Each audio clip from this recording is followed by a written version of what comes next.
Hi, everyone. It's Ira Wolf here. Just to let you know that we will not be having a live Geeks, Geezers, and Googlization show today, but this is a great time to catch up on all the great episodes we had over the last few weeks. Just last week, we had Vibhas with Tanji from Gallup. Great conversation about hybrid work and employee engagement. Just the week before, we had Jacob Morgan with his new book.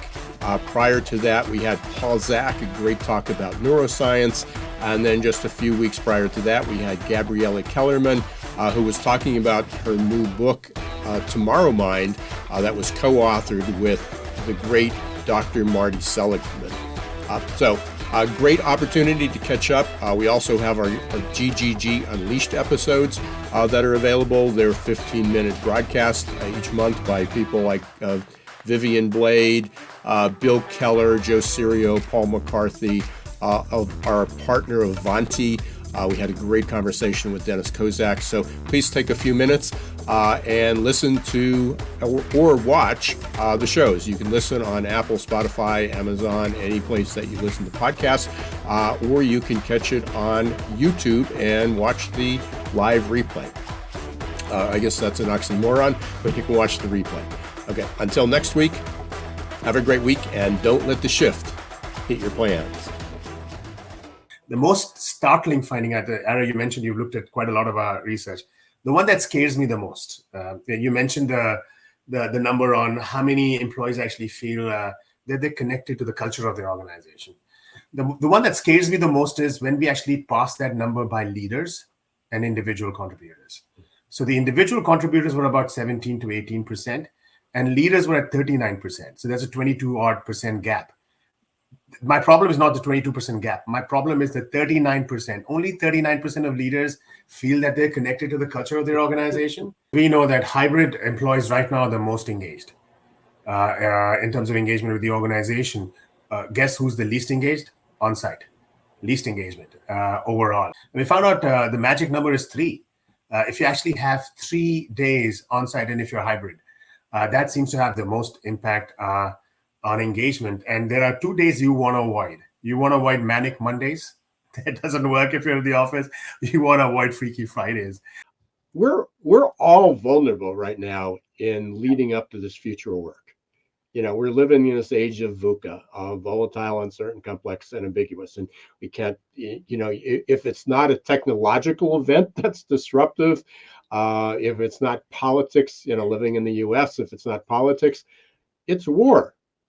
I mean, you know, out of the blue. I mean, there's just thing every day. There is some other event that creates some level of uncertainty and complexity and ambiguity and volatility.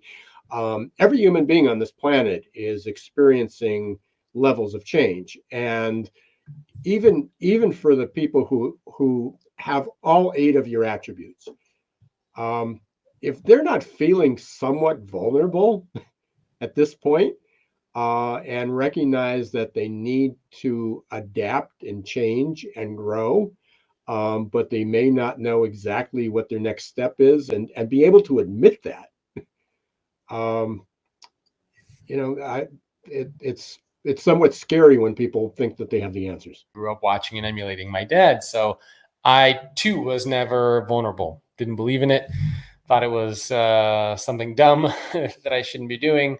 And that's how I lived my entire adult life up until a few years ago when I had a series of panic attacks, which I later found out came about because I was writing a book on vulnerability when I myself didn't believe in vulnerability. Then what's the number one reason why you're not comfortable being vulnerable at work? And the number one reason was because we don't want to be perceived as being weak or incompetent.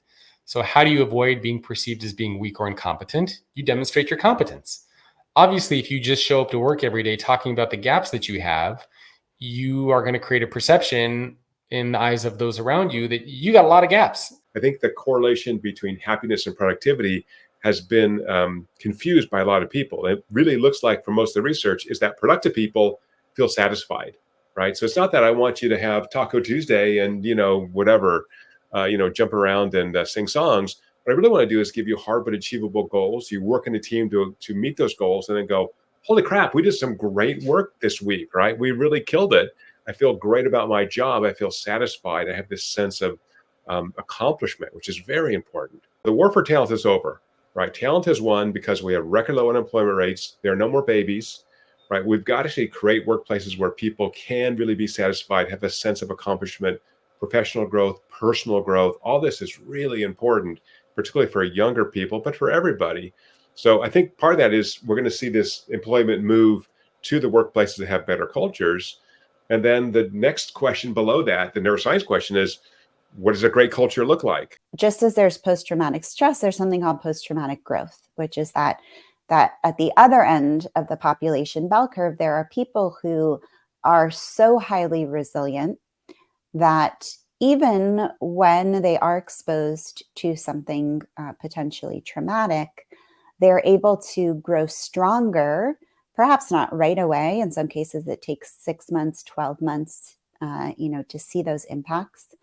But they get more centered. They have a stronger sense of purpose, a stronger sense of motivation, greater clarity on how they want to spend their time in their life. And they describe coming out of those experiences stronger than they were going into them. And this is not the first time it's been hard for people to cope with a labor transformation. It's not even the first time it's been hard for people to cope with a labor transformation while companies have existed.